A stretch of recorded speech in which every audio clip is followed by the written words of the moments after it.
Yeah. So this is a good one. This is the story of how I ended up all over the internet with my pants around my ankles.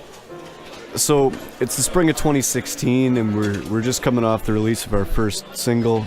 We're unconsensually independent, and we're desperate for any way to build hype for what we believe is the dumbest song ever written.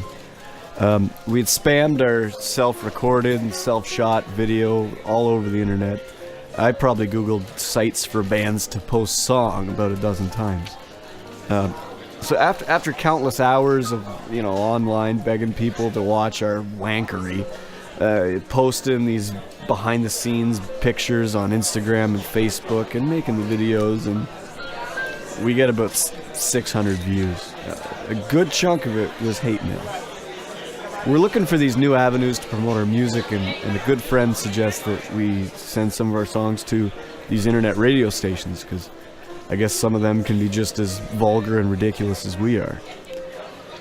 So we make up a list of like a dozen of these internet radio shows, and we send them all emails with a blurb about the band and the links to the music and all this, and we get 3 replies, all negative.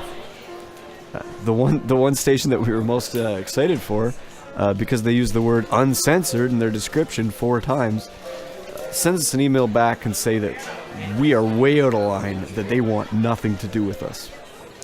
A little while later, we see this post online about this Anything Goes internet radio station that's just a couple hours away from us, and that they're looking for local artists. So I send the DJ a copy of our song, complete with the thumbnail of me on the toilet and everything. And it's not long after I hit send that I see the DJ starts replying a message back.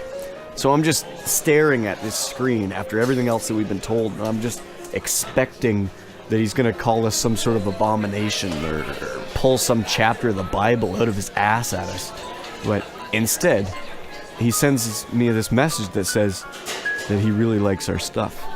Except it takes him about 5 messages to get that out, because all of his sentences look like Picasso paintings. I feel like I'm either talking with a toddler or with like this quadruple amputee. But he offers us a live acoustic set and an interview on air. So I say yes. I don't know what the hell the show is. I don't know how we're going to get up there. And I sure as hell don't know what we're going to play. But I say yes. He suggests having 10 to 12 songs ready to come up and do his show. And even though we only had 2, I told him that we would do it no problem. And then proceeded to completely cease communication with him until the day of the actual radio show. In the lead up to the show, we spread the word about our radio slot like peanut butter herpes. The guys at the station sent us this promo picture to use, but it was legitimately some of the worst graphic design that I've ever seen in my life. So we opt to keep using our usual social media posts, which include pictures of sex toys and homeless people. We hit the rehearsal space and spent most of the time there drinking beers and talking about boobs. In the final week before the show, we had to crunch and write lyrics for 4 songs and the music for 2 of them. We really didn't know what the show was going to be. We knew we wanted to sound the best that we could, so we decided to leave our drummer at home. On the day of the big show, I get off work at 5, and we hit the road like madmen so that we could make this 3-hour trip in under 2. Evan was white-knuckling the wheel, going nearly double the speed limit the whole trip, and I was watching out the window as telephone poles were passing us like fence posts.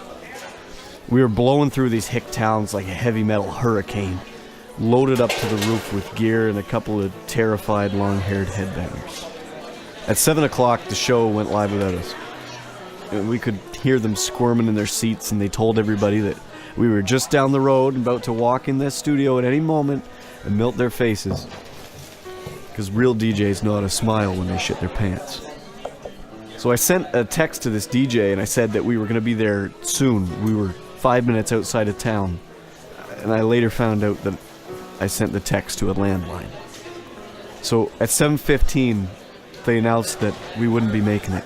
That Pussy Goblin was a no-show. And immediately when he said that, we kicked in the door. The first thing I notice when we walk into this converted garage is that the floor is a sea of cheap liquor and mix. It's just absolutely covered in every kind of bottle imaginable. The main host puts down his solo cup full of white wine and introduces himself as Mega Mike. He welcomes us into his studio. He starts explaining the setup that we're going to be using. I didn't pay any attention to it. I was looking around at all the likely stolen artwork and the vintage guitars that covered the walls. Eventually, I locked eyes with the other DJ, who introduces himself as Dr. Dave. He seems like this really nice old man, who immediately proceeds to refer to his beard as the anus tickler. We finally get our instruments tuned up and ready to go, and Mike gives us the finger countdown, like this was a real radio show, and we weren't just some late assholes who were about to sing about whiskey shits. As soon as I plucked the first note, I knew that it wasn't going to be a world-changing performance. This was no Beatles on Ed Sullivan, or Hendrix at Monterey, or Damage Plan at the El Rosa Villa. We were just alcoholic amateurs trying to fumble our way through songs with names like Lady Gunk. I forgot how to play most of my parts and forgot almost all of my lyrics. And what resulted was worse than any campfire jam that I've ever witnessed. Still, nobody quit the band on stage, nobody got bottled, nobody was a victim of police brutality, so it's far from the worst gig that I've ever played. And at least this time, Graham didn't throw his guitar over his head into the gear. So we sit down to do the interview, and it becomes really apparent that these dirty old bastards have done their homework on us. Instead of asking us the usual questions that bands get, like who inspires them or how we met, these wrinkly, balding beauties ask us about death metal and anal sex and dead celebrity genitals. About halfway through the interview segment, I noticed that the record collection I'd been sitting next to has dividers in it, sorting the albums alphabetically, except for one artist whose collection had its own segment and its own labels and everything. Bill Cosby. And that's sort of when the pieces started fitting together, that these hilarious hillbillies weren't really DJs at all, that they'd invited us over to drink ourselves unconscious, and then they would claim that we were saying the darndest things when we woke up. It wasn't until I saw the Cheech and Chong records beside it that I realized, they weren't really perverts, they just had bad taste in comedy, which is great, because they loved us. So we get back up to sing a couple more unsexy songs, and once again, we find ourselves fumbling through our material. We're off time and sloppy, and the whole time we're watching Mike and Dave grin like idiots at the control desk. After a song about sodomy and a song about torture, we sit down for another interview segment, and this is where things go downhill. Like any public appearance we make, things went off the rails immediately when they started treating us like regular people. It was a contingency that we'd never planned for. All of a sudden, and rapid fire, they just started hitting us with these banal and boring questions about our joke of a band, like, how did we meet? How's the album coming? Who influences us? How do people react to our music? What gigs have we played recently? It was a slaughterhouse. The more questions these hick pricks spat out at us, the more it became clear that our jig was entirely up.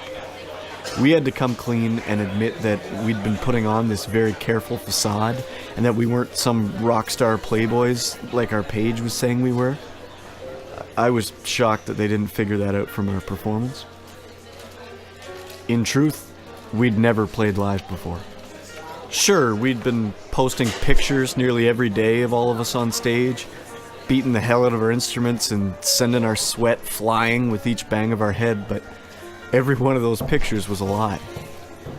Since our band was a combination of a metal band and an acoustic bar band, who were each moderately successful, we had hundreds of pictures at our disposal to craft this airtight, unbelievable lie that Pussy Goblin was a good live band.